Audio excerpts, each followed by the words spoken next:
आज सकाळी सकाळीच असतील नसतील तेवढ्या भाज्या बाहेर काढून स्वच्छ साफ करून धुवून कट करून घेतल्या चांगल्या आणि कुकरमध्ये टाकून पाणी मीठ हळद टाकली आणि 2 शिट्ट्या काढून घेतल्या.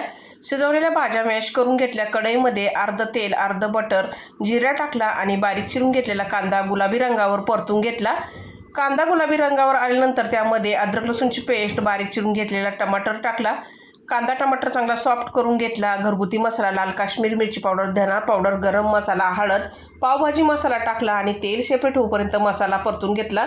नंतर मॅश करून घेतलेल्या भाज्या त्याच्यामध्ये टाकून घेतल्या. मिक्स करून घेतलं. चवीनुसार मीठ आणि कोथिंबीर टाकली. उकळी काढून घेतली. बटर टाकून तयार झाली आपली भाजी. तर लगेच पावाची लादी पण आलेली होती. पॅनमध्ये बटर आणि मसाला टाकला आणि त्याच्यामध्ये पाव चांगले लोळू घेतले. मस्त असे पाव पण तयार झाले. मंडळी आपली तयार झाली. तर पावभाजी तुम्ही कशी बनवता ती कमेंटमध्ये नक्की सांगा. मी कशी बनवली ती पण कमेंटमध्ये सांगा. या पावभाजी खायला. धन्यवाद.